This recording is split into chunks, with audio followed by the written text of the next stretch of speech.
Şimdi öncelikle bütün halkımızın Ramazan-ı Şerif'ini tebrik ediyorum. Rabbim inşallah bu ayın feyzinden, bereketinden istifade etmeyi hepimize nasip eylesin inşallah. Tabii zor bir süreçten geçiyoruz. Daha doğrusu alışkanlıklarımızı değiştirmemiz gereken bir süreçten geçiyoruz. Bu bizim ibadet hayatımız için de geçerli. Malum bu süreçte camilerimiz cemaatle namaz için kapalı durumda. Ama şu bir gerçek, bizim dinimizde ibadetlerimizi illa ve illa camilerimize yerine getireceğiz diye bir durum söz konusu değil. Efendimiz Aleyhisselatü Vesselam bütün yeryüzü bana mescit kılındı ve temiz kılındı buyurmuşlar. Dolayısıyla ibadetlerimizi her yerde, her zeminde ve şartta yerine getirebiliriz. Yaşanan bu süreç, evet, zor bir süreç. Ama bu süreçte teravih namazlarımızı evlerimizde kılabiliriz. Teravih namazı bireysel olarak da kılınabilir, cemaatle de kılınabilir ki Peygamber Efendimiz Aleyhisselatü Vesselam bazı dönemler cemaatle kılmış. Hatta daha sonra sürekli cemaatle kılınması durumunda bu farz ibadetlerle karıştırılır düşüncesinden hareketle Peygamber Efendimiz evinde namazı kılmış. Dolayısıyla biz şimdi bu süreçte öyle anlaşılıyor ki Peygamber Efendimizin bu sünnetini icra edeceğiz. Namazlarımızı evimizde kılacağız. Yalnız şu da var. Cemaat yapmak için illa camide de olmak gerekmiyor. Evimizde çoluğumuzla çocuğumuzla da cemaatle bu namazlarımızı eda edebiliriz. Teravih namazlarımız müekket bir sünnettir. Peygamber Efendimiz Aleyhisselatü Vesselam mutlaka kılmışlardır, terk etmemişlerdir. Peygamber Efendimiz'in sünnetine itibaren namazlarımızı kılalım. Ama bu müekket sünnetin yerine getirilmesi için cemaat şartı yoktur. Cuma namazı gibi böyle bir cemaat şartı yoktur. Bireysel olarak kılabiliriz. Dediğim gibi cemaat yapmak istediğimiz takdirde evimizde, çoluğumuzla, çocuğumuzla cemaat yapmak suretiyle bunu eda edebiliriz. Camilerimizde mukabeleler okunuyordu. Onun oluşturduğu heyecan, coşku maalesef olmayacak. Daha böyle dijital ortamlar üzerinden biz halkımıza bu hizmeti sunmaya çalışacağız. İstanbul Müftülüğü olarak da böyle yaklaşık 3 saat süren bir din hizmeti ve irşat faaliyeti programı hazırlamaya çalışıyoruz. Bunun içinde mukabele bizimde var. Yani günün belli saatlerinde yaklaşık 3 saatlik bir program. İstanbul'umuzun seçkin hafızlarının okuduğu, her gün bir hocamızın, bir hafızımızın, bir yetkin ağzın okuduğu ve mukabeleyi dinleyebilir vatandaşlarımız.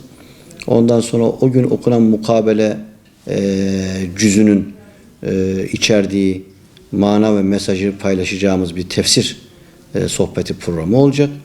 Akabinde Efendimiz Aleyhisselatü Vesselam'ın hadislerinin merkeze alan bir hadis sohbeti gerçekleşecek. Akabinde de ilmihal, halkımızın dini konularda bilgilenmesini sağlamaya dönük ilmihal programı gerçekleşecek ve Ramazan ilahilerini de içeren böyle bir çaplı bir programla halkımızın evine bu hizmeti götürmeye çalışıyoruz. Yine başkanlığımızın Diyanet TV'nin bu anlamda hem mukabele hem sohbet ve benzeri irşat faaliyetlerini gerçekleştireceği programlar yoğun bir şekilde, her zamankinden daha yoğun bir şekilde halkımızın hizmetine sunacak. Hem gönle hem kulağa hem dimağa hitap edelim istiyoruz. Hani Efendimiz Aleyhisselatü Vesselam oruç tutun ki sıhhat bulasınız buyuruyor. Uzmanlara baktığımız zaman günümüzde şimdi bu virüs bağlamında yaşanan bu sıkıntının oruçla irtibatı üzerine yapılan değerlendirmelere baktığımız zaman sağlıkçılarımız, tıpçılarımız, alanın uzmanları tam tersine orucun yani açlığın vücudun direncini düşürmediğini, aksine kuvvetlendirdiğini ifade ediyorlar.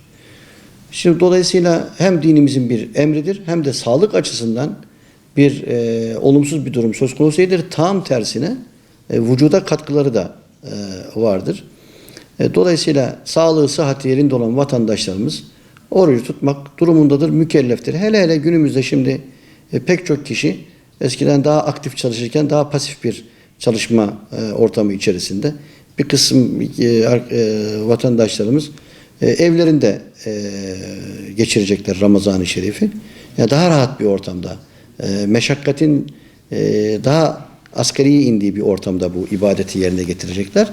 Dolayısıyla bunun da oluşturacağı kolaylığı dikkate alarak sağlığı sıhhati yerinde olan kardeşlerimizin oruçlarını asla terk etmeden tutmaları gerekecektir.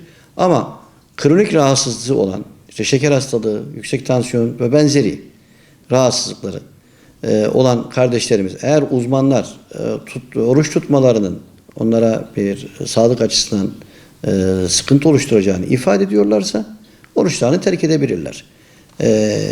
Tabii virüse bağlı olarak hastanede şifa bekleyen kardeşlerimiz var. Bu virüsün maruz kalmışlar. Rabbim onlara acil şifalar versin. Tabii herhalde onların bu süreçte tedavileri devam ederken oruç tutmaları mümkün olmayacaktır. O grup zaten müstesna bir gruptur. Değerlendirmemizin dışındadır. Dolayısıyla kronik rahatsızlığı olanlar doktoru tutmasını uygun görmüyorsa tutmayabilirler. Eğer yakın kısa vadede iyileşme imkanları varsa, ileride iyileşme imkanları varsa onlar ileride kaza edeceklerdir oruçlarını. İyileşme imkanları yoksa, kronik bir rahatsızlıksa dolayısıyla fidye vermek suretiyle bu görevlerini ifa etmiş olabilirler. Onun dışında sağlığı sıhhati yerinde olan kardeşlerimiz hiç tereddütsüz oruçlarını tutsunlar. Hem Efendimiz Aleyhisselatü Vesselam'ın o tavsiyesine zaten kulak vermiş oluruz. Hem de işin uzmanları, bilim insanları herhangi bir etkinin olmayacağını, tam tersine bir katkının olacağını ifade ediyorlar. Bu süreç Kur'an-ı Kerim'in ifadesiyle bir imtihan süreci. Allah Teala buyurur ki kimi zaman bollukla, sağlıkla imtihan olursunuz. Kimi zaman da darlıkla, değil mi? Yoklukla, hastalıkla imtihan olursunuz. Bu dünya hayatı bir defa imtihan yeri, imtihan yurdu. Bu dünyayı var eden, bu mevcudatı tasarlayan güç Cenab-ı Hak böyle takdir buyurmuş. Ona karşı onun emrine teslim olmanın ötesinde yapacak bir şeyimiz yok. Bu bir imtihan. Hele hele bu süreç dünyanın imtihan olma özelliğini alabildiğini öne çıkardı. Hepimiz imtihan oluyoruz. Bir defa korkuyla imtihan oluyoruz. Yani maddi gücümüz ne olursa olsun, toplumsal statümüz ne olursa olsun hepimiz şu an aman bu virüs bana bulaşmasın diye bir korku içerisindeyiz. Hiç kimse güvende değil. Herkes korkuyor. Rabbim korktuklarımızdan emin eylesin. Tabii bu süreçte belki dünyayı tekrar bir anlamlandırma çabası içerisine girdik. Yani hayatın ne kadar geçici olduğunu, sahip olduğumuz her şeyin, belki de güvendiğimiz her şeyin hızlı bir şekilde elimizden çıkabileceğini belki daha yakinen idrak ettik. Daha doğrusu acziyetimizin farkına vardık. Acziyetimizin farkına varmışken ellerimizi açalım, Rabbimize yalvaralım. Öncelikle içinde bulunduğumuz şu beladan, musibetten, salgından bir an evvel kurtulma yönünde niyazlarımızı dillendirelim. Bu süreci farklı şekillerde okumak mümkün. Belki insanlığın yapıp ettiklerinin yanlışlarının bir sonucu olarak da değerlendirmek mümkün.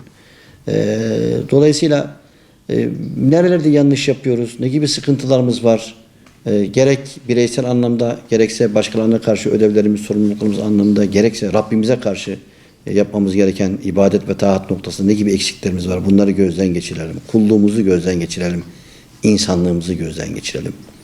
Aziyetimizi fark edelim ve Cenab-ı Hakk'a yönelelim. Şunu da söyleyeyim, bu sürecin atlatılması adına alınan maddi tedbirler var. Bunlara uymak boynumuzun borcu. Ama manevi tedbirlerde elden bırakmayalım, ne olur. Manevi tedbirlerin başında dua geliyor. Dua edelim. Hem bu yaşadığımız sıkıntının bir an evvel bitmesi için dua edelim. Hem de insanlığın bundan sonraki süreçte daha insani ve ahlaki değerleri merkeze alan bir yapıya kavuşması için dua edelim. Peygamber Efendimiz Aleyhisselatü Vesselam yani buna dönük sadece şu dua okunmalıdır şeklinde bir tavsiyesi yok. Aleyhisselatü Vesselam Efendimiz bir hadislerinde bir yerde salgın varsa, bir veba varsa, eğer siz de orada değilseniz oraya girmeyin. Siz oradayken o veba salgını gerçekleşmişse oradan da çıkmayın diye bu işte karantina uygulamasını tavsiye eden nebevi beyanları var. Ama pek çok duasında Efendimiz Aleyhisselatü Vesselam sağlık, sıhhat ve afiyetle ilgili dualarda bulunmuşlardır. Mesela ben bir duasını paylaşayım. Hem Efendimiz Aleyhisselatü Vesselam'ın lisanıyla paylaşayım. Buyururlar ki Allahümme inni a'udhu bike min zevali ni'metik. Ya Rabbi, vermiş olduğun nimetlerin elimizden çıkmasından sana sığınırım. Ya Rabbi. Ve tahavvuli afiyetik. Sunmuş olduğun sıhhat ve afiyetin kaybolmasından, yok olmasından, onun yerine hastalığın almasından sana sığınırım. Ve fucaeti nikmetik. Ya Rabbi, yapmış olduğumuz suçların, kabahatlerin, faturasının, günahının birden önümüze konmasından sana sığınırım. Yani senin azabının, cezanın hızlı bir şekilde başımıza gelmesinden sana sığınırım. Böyle bir duası var. Biz de bu duamızı yapalım. Rabbim sıhhat ve afiyette daim eylesin inşallah. Yapıp ettiğimiz kusurlar mutlaka vardır. O noktada bizlere merhametiyle muamele eylesin. Aklımızı başımıza almamıza fırsat versin. Efendim, yaptığımız eksikliklerden, hatalardan vazgeçme şuur ve bilincini bizlere nasip eylesin inşallah.